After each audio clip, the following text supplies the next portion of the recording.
showcase this weekend. Yeah. So how excited are you for that, and what does that entail? It's good. It'll be a lot of competition. So just I think that's probably been the most pleasing thing is to watch how our young men on Saturdays they've really raised their level of focus and tried to get out there and compete. So I've been very proud of them to this point, and Saturday night will be good. It'll be a little bit more, later in the day and early evening. Get out there and try to create a game-like atmosphere for them and get them comfortable. So in order for that game-like experience, you're gonna need some fans there. Yeah, So yeah, what's that going to man. mean? That's why it's called the showcase. So if you had to say something to the community of Abilene, what would you say to kind of get them to come out? Yeah, I just love for them to come out and watch these young men. I mean, the effort and the buy-in, and we're trying to get them to understand that to think big and to have a vision and get involved in our community. You've seen them out in grocery stores, carting groceries. You've seen them at elementary schools on Friday morning. We're going to continue to be to reach out to the city of Abilene and become a part of our community. And I've really challenged them to be givers and not takers. And if you'll do that, you'll see a different response. So we'd love to have a lot of people come out and enjoy it. And you got a full day. You got softball going on, baseball going on, showcase that night. So it'll be a great day here for Abilene Christian University athletics. So you on Friday officially hit that you're going to be 5 months away from your first game, and so you got 2 weeks. Next Thursday is your last spring practice, so you're probably starting to think about summer and think about getting ready for that game that's just dwindling down to a few more months left. So Yeah.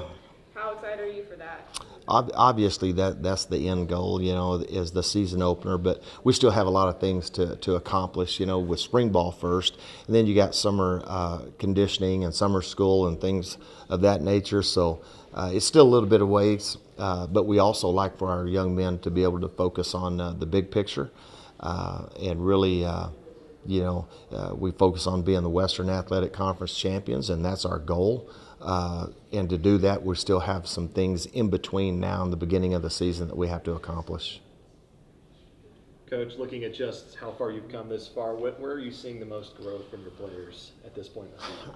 Well, I think on both sides of the ball, a little bit better understanding of the scheme. It's like learning a new language.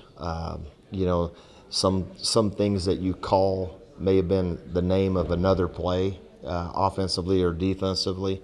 So I think just getting our guys, number one, I think they have a pretty good grasp of what we're doing on both sides of the football. And then, I think fundamentally, it's just continuing to refine alignments and techniques and just little things like, the effort in which you play with. You may think you're playing hard, but you're not playing hard to the standard to which we want to set for you. So that's what we're talking about when we say we want you to raise your level of focus and mental intensity and the ability to concentrate on some of the intangible parts of the game of football. So we're just trying to get them to play with greater effort and with more attention to detail when it comes to alignments and assignment. And maybe getting those assignments and expectations in line, maybe easier for one of your players. I know that there was a little bit of an overlap when you were coaching at Tech for Dak's niece. Yeah. He's now here at ACU. What was that relationship like at Tech? Well, obviously it goes way back. I mean, his father played here and has, since passed away.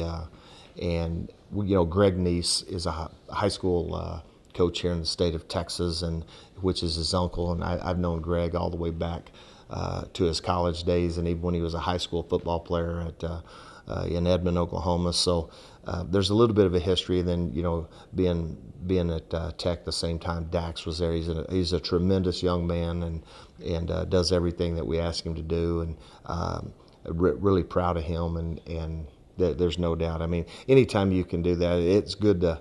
When I took the job, I'd forgotten that Dax was here, but man, very proud of him and what he's been able to accomplish, and to be able to carry on the legacy of his father. And on a more today's note, you have a prediction for the championship game tonight? I don't know if I have a prediction, but I'll be honest with you, I'm kind of pulling for Kansas. Been in the Big 12 the last 3 years, and Me and Bill Self are both 1982 graduates in the state of Oklahoma, so class of '82. So kind of pulling for the Jayhawks. We talked about this a couple weeks ago with the new coaching staff coming in. So how have you guys been clicking with as a staff, and how have you been clicking with? You know, I think the thing with the coaching staff that's we've kind of gelled quicker than normal because I've tried to hire people that had a tie or a connection. Whether it be someone that I coached with, someone that I've known for a long time. So I really like the way our staff has come together. We've really grown close and are continuing to work very well with one another, which is very important.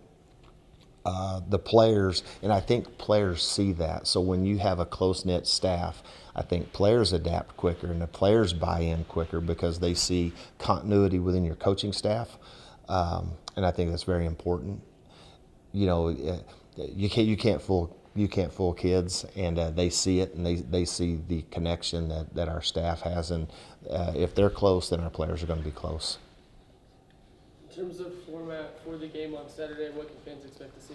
Yeah, instead of just spotting the ball and playing football, we try to put them and teach them the game of football. So we do a lot of situational stuff. You'll see a 2-minute drill. You'll see red zone. You'll see a second down play, the third. You'll see a series where we do just spot the ball, and we're either going to punt, we're going to attempt a field goal, or they're going to score offensively or defensively. So it'll be a lot of situational, and we have a point system that we use to tally points for a winner and a loser within the competition, and then we'll have if it comes down at the end of it, it's tied, then we'll have an overtime scenario that we'll use just to try to teach our young men situational football.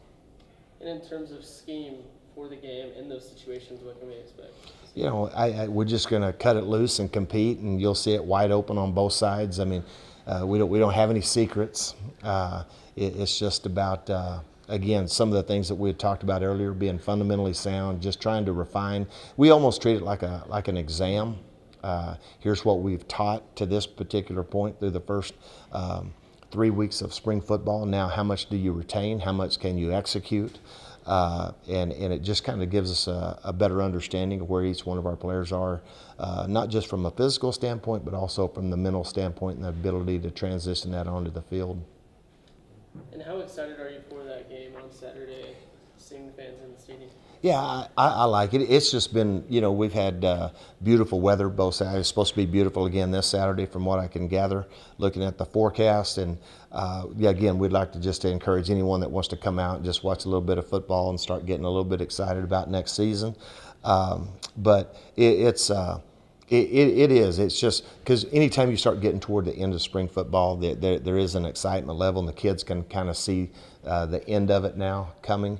Because it does get to be a little bit of a grind. It's spread out over the course of 5 weeks, and I think that just being able to see the light at the end of the tunnel, and they know that means it's getting near to shift gears again. You got final exams coming up here at the end of the semester, and then change gears into summer conditioning.